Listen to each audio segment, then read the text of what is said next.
KCHW 102.7, there's Bonnie Raitt, 7:58. Scott Jane and special guests in the studio. It is our mayor, Dorothy Knauss, and our city administrator, Mike Frizzell. Welcome back to the studios, you guys. Thank you. Good to be here. It is our quarterly... Oh, why didn't the applause play for me? There we go. It's kind of our quarterly update of what's happening in the big city of Chewelah. They provided me a list, but I had a couple questions I wanted to start off, and we were just talking about them off mic. And the first one I asked, I said, this fall, are we going to have any city council positions coming available or up for election? And you said yes? Yes. All right. Yes. Is there a few of them, or? There's three, or at least three, but I think maybe four. Okay. And then the mayor position is open. Wow. So I guess then the big question would be, have you decided whether you're going to run again or not? Yes. Mike is not even going to give her the choice. Yes. When I ran the first time, I obligated myself to 2 terms if I was reelected. Excellent. Excellent. All right. Well, good luck. Thank you. All right. I guess I can't endorse anybody since it's public radio, so... All right.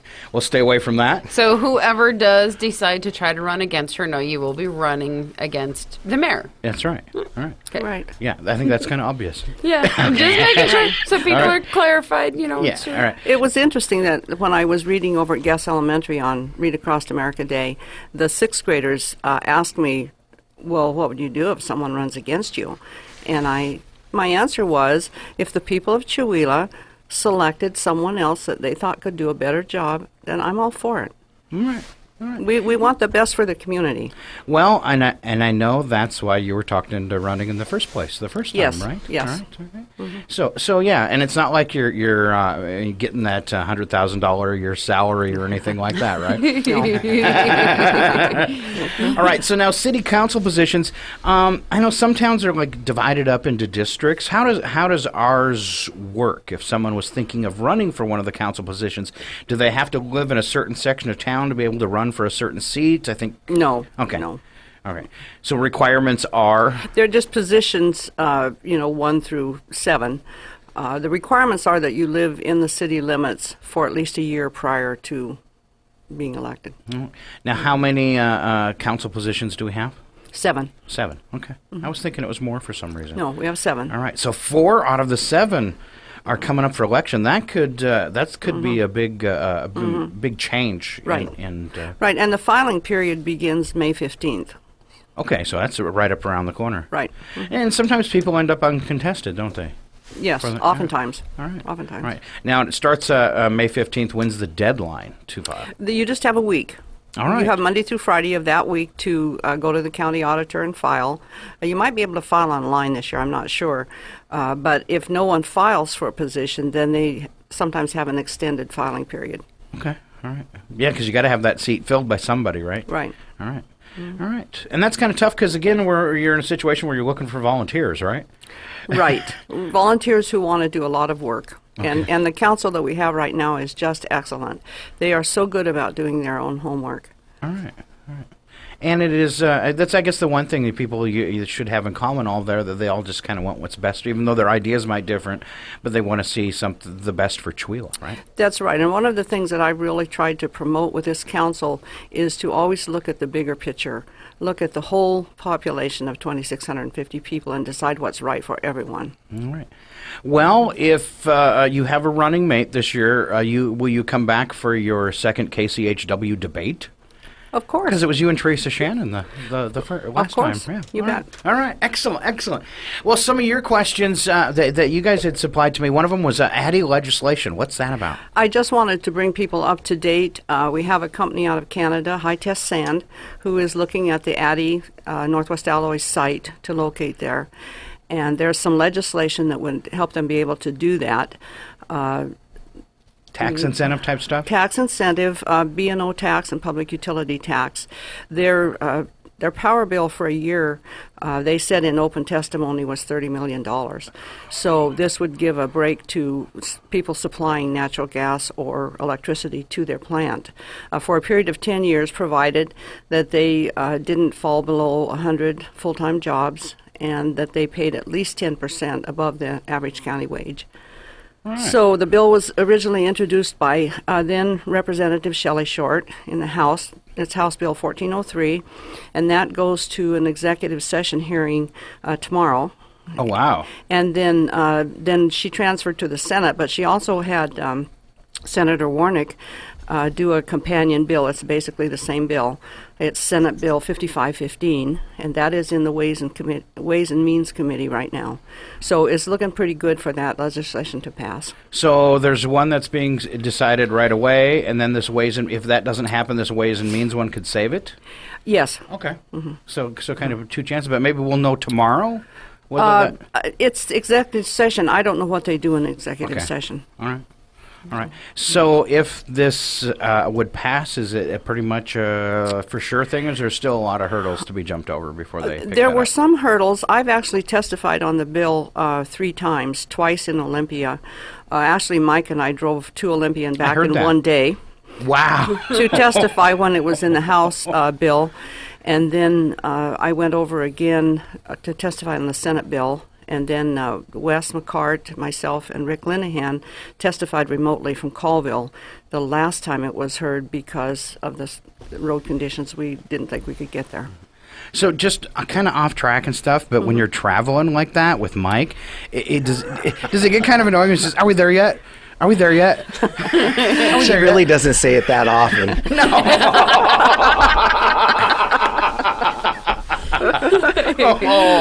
Well, we have a little joke because Mike's wife said she was going to get me some rubber balls to throw at him when I was irritated with him, and I said no. When I'm irritated with him, I say, Mike, you need to drive me to Olympia or somewhere because he hates being away from home overnight. So that's his punishment. All right. Oh, poor Mike. Get scared. All right. Let's see. Purchase of the airport from the DNR. Okay, we've been working on this for 3.5 years I was now. going to say, that's been a while. We've Right. talked about that before. And we were fairly discouraged, and then Senator Short and our County Commissioner Wes McCart stepped in to help us. So when I was in Olympia the last time, Wes and I met with Senator Short and a representative from the Department of Natural Resources. We're hoping we can get the price back down to what we originally thought it should be, $259,000, and we've got some avenues that we're exploring for financing. So we think it's important to maintain this airport because the ski hill has indicated it's important to their development. The casino, it's important to them, and it's important to the golf course. So we think for the economy of the whole area, we need to preserve this airport. And there was a problem with it needing to be recovered or something like that, wasn't there, with the whole DNR thing? Or am I wrong there? No, Okay. no, we did a overlay on the runway last year. 3 years ago. 3 years Okay. ago. Yeah. Okay. Mhm. Okay. So what? I guess my question would be then the benefits of purchasing this from the DNR.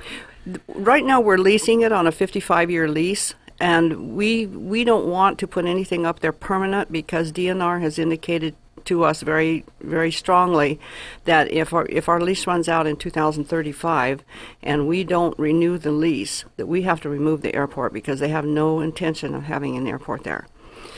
So we need to buy it so we can put some things up there, perhaps fuel, that would let us have it be self-sustaining. All right. All right. All right. So kind of protect it for the community. Exactly. All right. Nice. All right. Students in government project. Wow, we got to skip to something Mike can talk about here in a minute. Okay, all right. Just a reminder to the community, every year, Attorney Mike Waters and myself do a Students in Government project with the high school civics class, the senior class. And we have them elect a mayor, 7 council people, have an attorney, a city clerk, a city administrator, and then Mike Waters and I come up with 3 scenarios to give them that they have to form committees and think about. And then we have them hold a mock city council meeting. That's going to be on April 19th this year at 5:30. And so they hold a meeting just like our city council meeting, and they come up with solutions to these problems. And this year it's pretty interesting because we gave them a financial problem, we gave them sanctuary cities, and we gave them protests. And Wow. so they're going to come up with solutions about how they would handle these, and so it's very interesting for the public to come and see these young people. It's just amazing. Kind of address problems that we as adults are having to address right now. We right? try to find things that we work with Mr. Anagon, who's their teacher, and we try to find problems that are relevant to this day. All right. All right. And as far as the questions, I'm just doing them in order. So I know.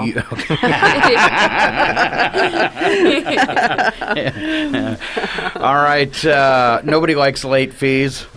Late fees, why? Is the question mark?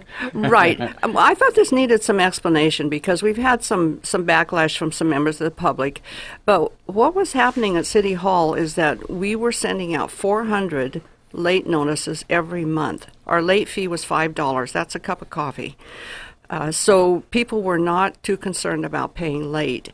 And when we had to cut personnel in the office, we lost our executive secretary who did kind of the administrative things. Well, now we have our utility clerks answering the phone, taking care of people at the window, all of that sort of thing. And they really didn't have time to deal with 400 late notices every month. Plus, it was costing us $200 a month to send them out.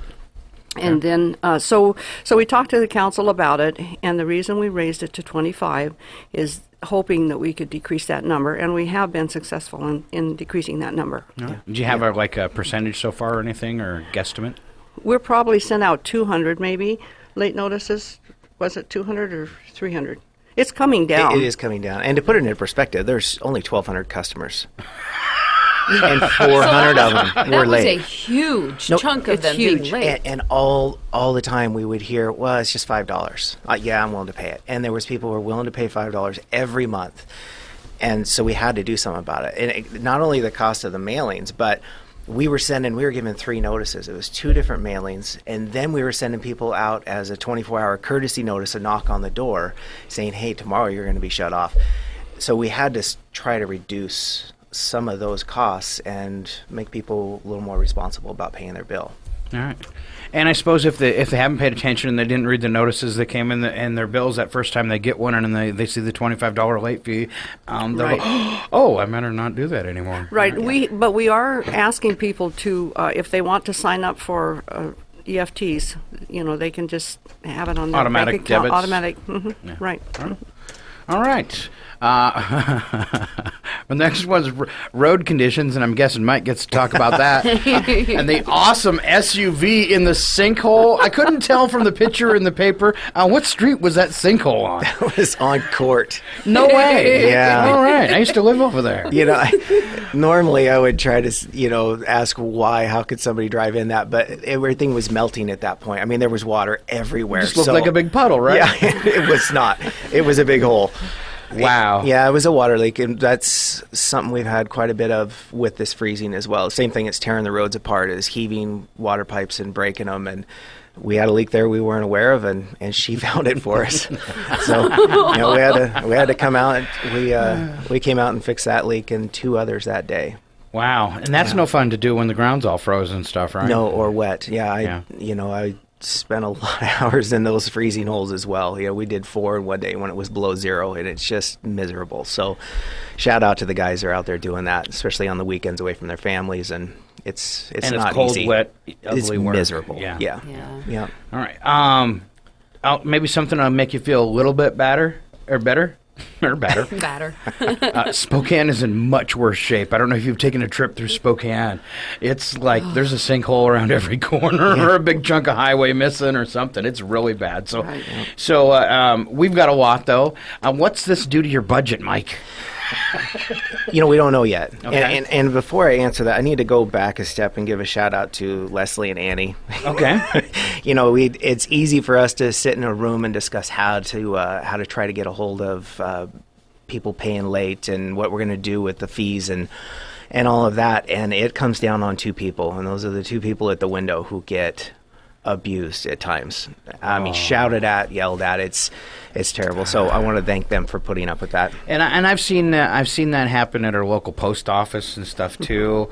You know, just remember their jobs, folks. You know, They're doing their job. Yeah. And they're trying to do it as nice as they can, but Yeah, they're that's right. following the rules that were established by somebody else. All right. Yeah. So back to Leslie, the roads. Leslie and Annie, right? Leslie Right? and Annie, and they're probably listening right now, They right? are. Yeah. I hope All right. so. Hey, ladies, we love you.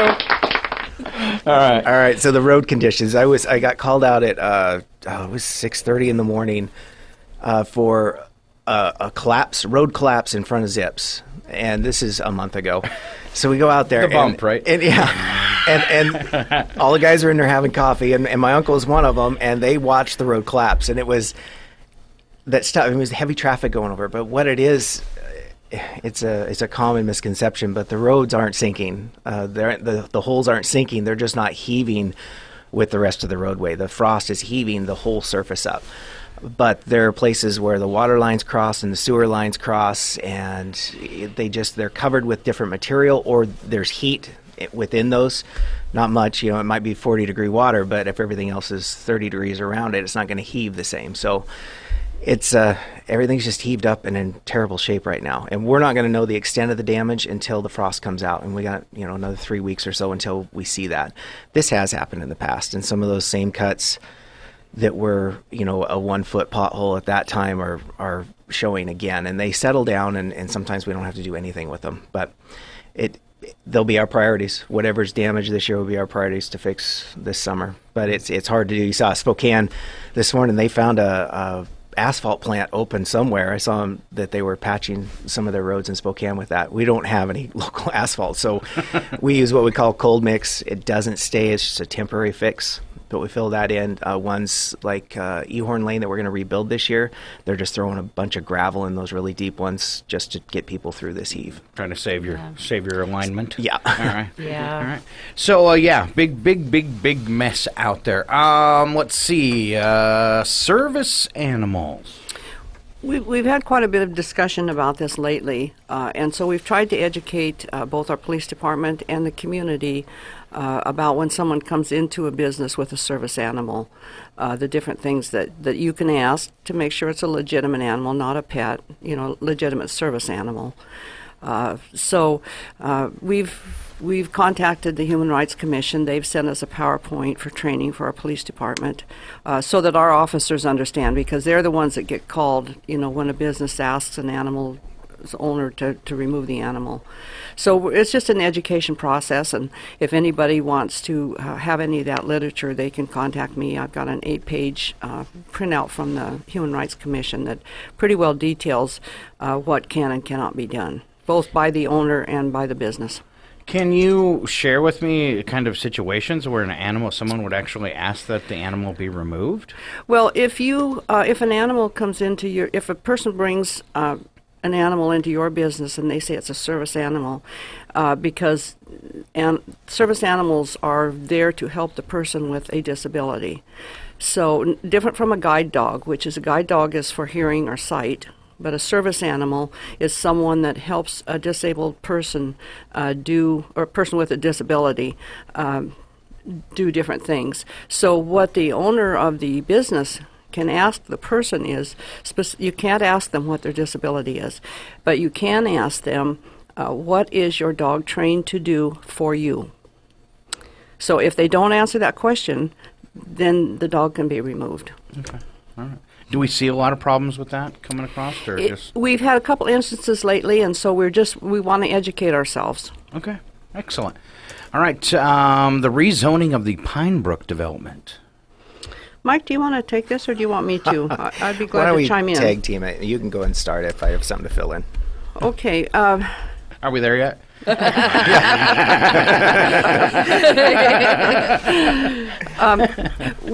When we decided, first of all, to sell the armory to PACA, that created a whole chain of events, and we then decided to build a new public works shop, which we did. We, meaning Mike and I, came up with a plan to present to the council how to pay for that so that it would not cost our citizens any extra money.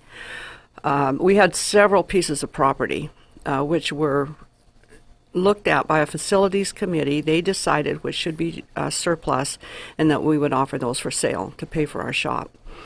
One of the pieces that we had was located in the Pine Brook development, 4.9 acres. So that was a piece that they said that we should surplus. So in order to surplus it, we had to rezone it. So we went through the rezone process. There was a fair amount of opposition from, frankly, some folks who live outside of town and others living in the Pine Brook addition. And the council, in the end, voted to deny the application, even though the city was the applicant. After listening to the public testimony, the council decided to deny it, and so we won't be able to sell that piece of property. Okay. Why would people, I guess, outside of town be concerned about something like that probably doesn't affect them? I don't know if That's a question we've asked ourselves several times. Yeah, it doesn't make sense, honestly. The people have an interest in they come into town and they like the open space, they like the parks, and so they feel like they have a voice. All right. So the people that were opposed to it, that live in that area, were they like the open space kind of? Do they like having that 4 acres with no more houses on it, or is that kind of the consensus? The feeling? Right. The original plan in 1992, when I was city administrator, when that part was approved, the developer said that was to be a private park only for the use of the Pine Brook community, and they were going to develop it within a year. That was the year that I stepped down as city administrator. Later in that year, the developer did not make it a park. Other things happened. Somebody ended up with it and sold it to the city in 2007. All right.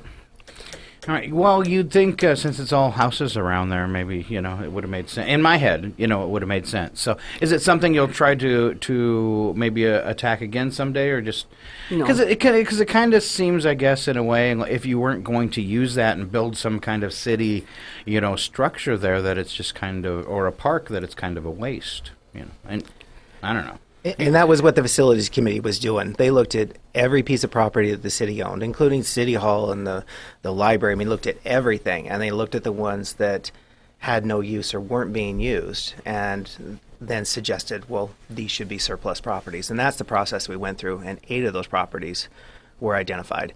That piece was the most difficult because there were different levels. There were different steps that had to be taken in order to declare it surplus and sell it.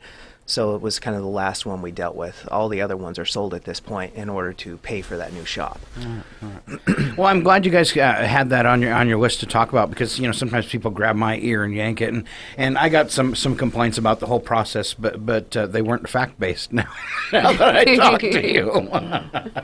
All right.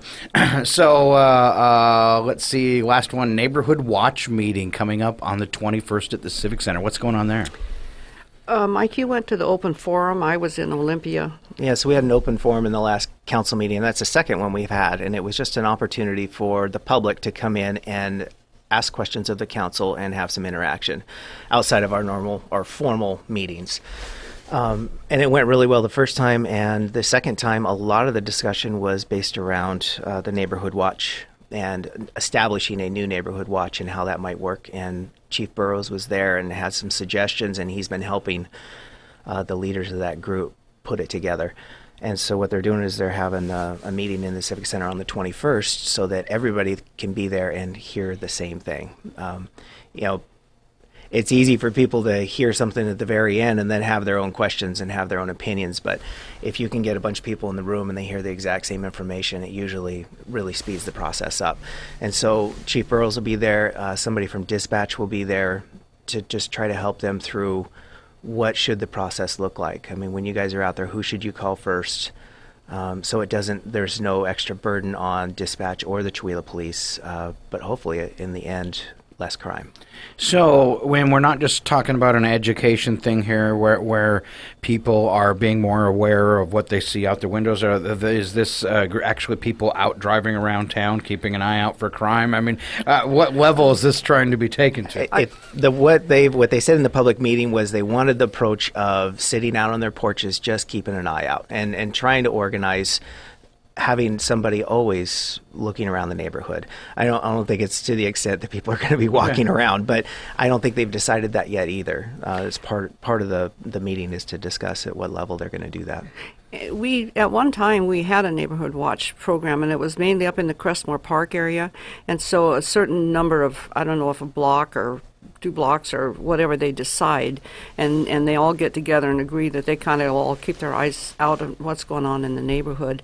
And one thing to remember is Neighborhood Watch is a community program. It's not a police program. So while our department will help them get started and send them down the right road, we don't run the program. Just maybe give them some advice, huh? Right, so that they can run the program themselves. That's what it's all about. All right. Mm-hmm. The citizens policing their own community and making sure everybody's safe. All right. Exactly. All right. Anything we missed today? I can't think of anything unless you want something. Anything big on the horizon for this summer? I know. Projects. Yeah, just road projects? Yeah. Projects? Yeah, Ehorn and Lincoln, $1 million project. We were hoping to be out to bid by now, but in order to get the grant, we use some federal monies that were given to the city, and as soon as it becomes a federal project, the stack of paperwork is tenfold. Yeah, it's insane, the different kind of reviews you have to go through. I mean, to the point where yesterday we found out that 3 feet of the sidewalk in front of the bowling alley is on private property. So we have to establish protocol. This is like 10 pages of how to deal with right-of-ways, and this is from WashDOT. Once council adopts that, then we have to do like 10 different agreements with people for construction easements and a permanent easement in front of the bowling alley. So they want a sidewalk. They want a new sidewalk. We want a new sidewalk. It should be as simple as here's the easement, here's the agreement saying, yeah, go ahead and keep it there, and please fix the sidewalks. But it's going to be a long process. All right. Now, are you worried about any kind of situation where that the road repairs from the harsh winter could change your budget, and where you've got to drop some projects off? No, this is another misconception. People will hear you got $1 million. Why aren't you building a new pool with $1 million? But grant funds are very specific. I mean, you ask for those funds for a job that's actually been pre-designed by an engineer with a dollar figure attached to that, and you can't vary from what you asked for at all. So it's just like what the radio station did. We had money for equipment and engineering for the tower site, and that was it. We couldn't, go, let's get a new mixing board and some nice shiny microphones. Yeah. And, that would have been nice, but salary increase for Scott. Yeah, times it by 10, I think it's still 0 though. All right. Yeah, so our 2 projects are Ehorn and Lincoln. That's a full rebuild on Ehorn, similar to what we just did on Main, and then new sidewalks on Lincoln where they don't already exist from Ehorn Lane all the way up to Stevens. Next year, we'll apply for pavement on Lincoln all the way up to Stevens, so that'll be a really nice one as well. And then the second project is sidewalks on 395 on both sides from King Street south to Boone. And I don't think the general public really when they hear that figure, $1 million or whatever. I don't. We were talking about this before it started this morning when we were talking about roads. I don't think the general public realizes, and maybe some people do, but the ridiculousness of costs, the way things have gotten. And I was talking about a park I managed where we wanted 2 inches of blacktop over the top of our roads, and it was a 400-unit mobile home park, but it was $1 million for 2 inches and they were little skinny narrow roads, and when you see a bid like that, you're going, what? For what? Yeah. Yeah. So Right. it gets really expensive to try and do these things, and I think that's why you can look at as our country as a whole, and what they say is the disastrous shape of our highway systems. It is so expensive to do anything like that Yeah, anymore. as soon as it's a government job or a city job, municipality, whatever it is, we have a whole other set of rules we have to follow. Even Prevailing wage things the too, prevailing right? wage, I mean, you're going to add 30 to 40% to the cost there alone. So Wow. it's amazing how the costs add up. There are a couple other things we're working on, that we've been working on, and that is getting adequate and reliable broadband to the city, but also to the golf course. There was a point last year where they couldn't process credit cards because their internet was so slow. So we're making some real progress on that. And the other thing that Mike is putting in for is to try to get a fire station at the golf course. All right. We have a lot up there already with the infrastructure in, and so if we can get a grant, then we'll get, kind of a substation, fire station up there, which would help the people up there with their insurance. A lot quicker response time, right? Right. Yeah. Now, is that something too where you try to staff it with local volunteers that are already up there? Yes. Same volunteers. Same volunteers. As a matter of fact, some of them already live up there, so Good. it makes it easier handy. for them. yeah. All right, and that saves people up there big time on their insurance. Yeah. Mike can explain that. Yeah, there's of course, my wife would probably be able to explain it better. It's an insurance issue. So they have a 5-mile radius around a fire station. Anything outside that 5-mile radius, your premiums are going to be much, much higher. And there were some examples up there where they doubled or tripled. So just because they were outside that imaginary line. Now, I mean, in reality, the difference between somebody, even on the extent of the golf course outside that line, was only a minute different. I mean, all the time spent is trying to get that big, heavy truck up the hill. So if we put a station up there, even a substation, then all of their premiums are going to go way down. All right, you guys. Good work. All right. All Thank right. you. And we'll see you again in 3 months. Okay. Okay, with the We'll be city here. update, and then we'll see you this fall. Elections. Yes, you will. You will. All right. And anybody that do you know of any positions that are going to have to be filled because somebody says, I'm just not going to do it anymore? Not for sure. Okay. We don't really know. All right. All right. Thank you so much, Mayor Dorothy Knauss and City Administrator Mike Frizzell, and some more applause. And then Leslie and Annie, should we give them one more too? You bet. All right, one more for Leslie and Annie. Be nice to him, or you'll have to answer to Mike. And then he'll call Dorothy and say, are we there yet? Thank you. Thanks, guys. All right. And so then everybody back at the office when you get in today, I hope they say, are we there yet? I hope you have coffee. All right. Thanks for coming in early this morning. We appreciate it. All right, you're welcome.